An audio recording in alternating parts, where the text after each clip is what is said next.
memang manusia tentunya beda dengan makhluk-makhluk Allah yang lain. Katakan misalkan binatang, kalau seandainya seekor kerbau yang begitu amat sangat besar dia mati, maka selesai masalahnya.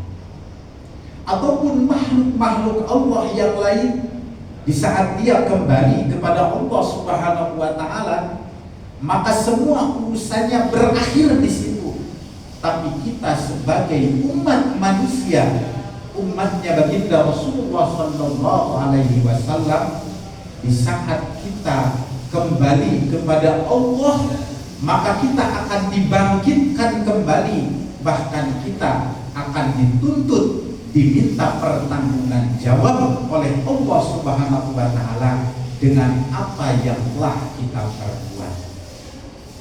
Sementara kalau seandainya kita melihat apa yang disampaikan oleh para ulama, di antaranya ini dikutip di dalam satu kitab Nashihul Ibad, nama kitabnya kitab karya Syekh Nawawi Al-Bantani. Di dalam kitab itu ada sebuah syair yang layak untuk menjadi renungan buat kita semua. Kalimat daripada syair tersebut, yaman bidunya mustaghal qad garrahu tulul amal aw lam yazal bi ghaflatin hatta dana minul azal wal mautu ya'ti baghtatan wal qabru sundukul amal isbir ala ahwaliha la mauta illa bil azal. Bahkan kalau di dunia pesantren ini suka dinadongkan dengan satu bahar atau satu istilah di dalam ilmu nadhar disebut dengan bahar wafir. Yaman bidunya mustaghal qad gharabu tulul amal aw lam yazal fi ghaflatin hatta dana minul azal wal mautu yati baghtatan wal qabru sundukul amal isbir ala ahwaliha la mauta illa bil azab. Ini enak kalimatnya, tapi kalau seandainya kita merenungkan, coba, yaman bidunya mustaghal, wahai manusia yang dengan dunia selalu disibukkan, qad garrahu tulul amal, telah nyata kepada kalian itu menipu panjangnya keinginan kita, panjangnya harapan kita, panjangnya cita-cita. Aulam yazal bi ghaflatin, kalian semua tidak pernah berhenti ada dalam kelupaan, hatta dana minul azal, sehingga datang menghampiri kita kematian. Nah, ini yang paling ngeri kata para ulama. Wal mautu ya'ti baghtatan, sementara kematian itu datang dengan tiba-tiba.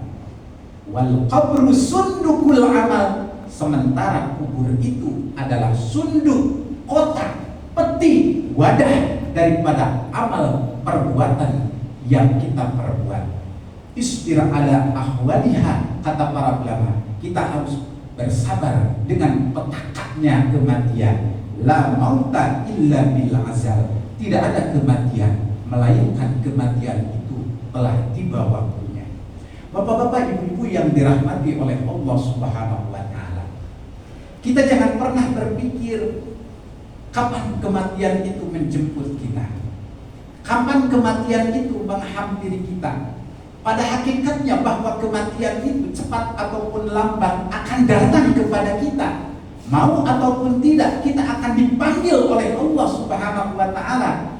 Cuma yang menjadi pertanyaan buat kita semua, sudah mempunyai bekal apa kita untuk dijemput dengan kematian tersebut?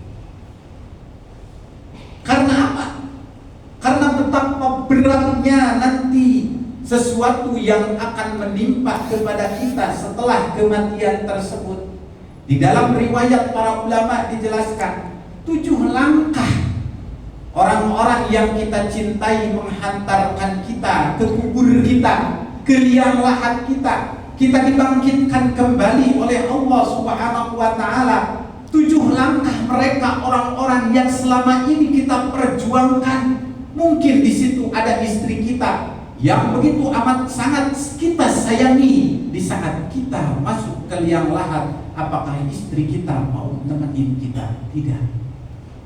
Mungkin anak kita yang selama ini kita perjuangkan mati-matian, kita berangkat pagi pulang malam memperjuangkan anak keturunan kita biar jadi anak-anak yang sukses, biar jadi anak-anak yang hebat, biar menjadi anak-anak yang berguna. Apakah di saat kita masuk ke liang lahat tersebut mereka mau menemani kita? Tidak ada.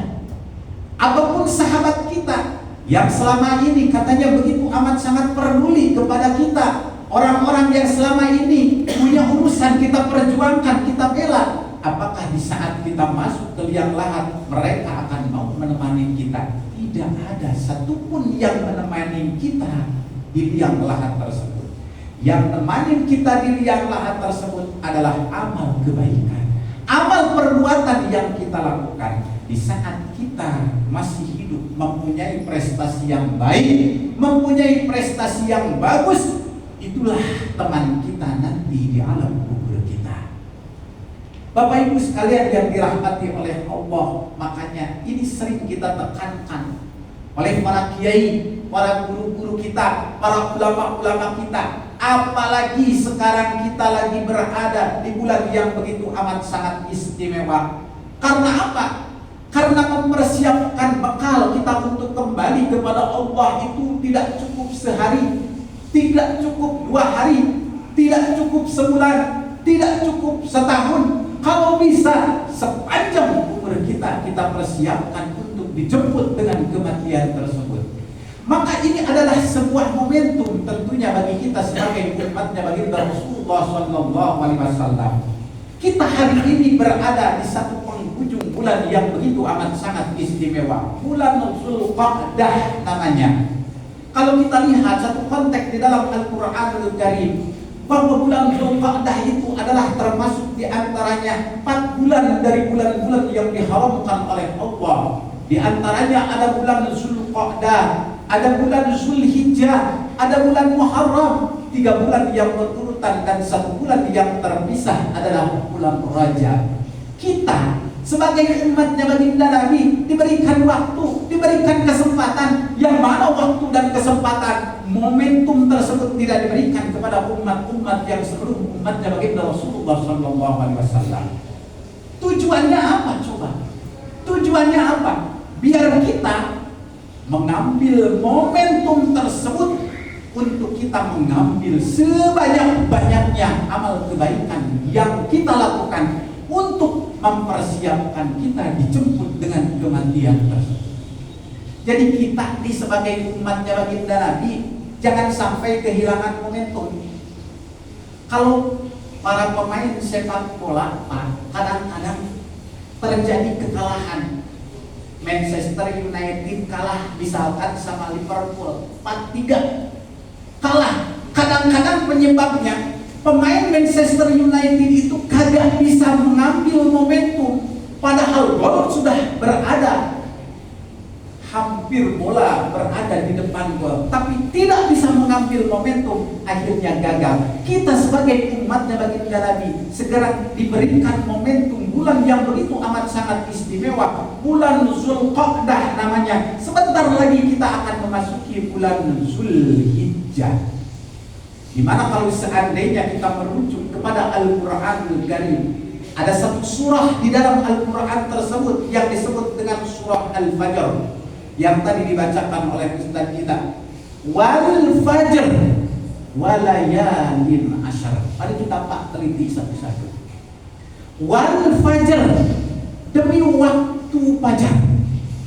Allah di dalam Al-Quranul Karim kita sering mendengar, bahkan kita sering membaca, Allah sering bersumpah dengan makhluknya. Wal fajr, demi waktu fajar.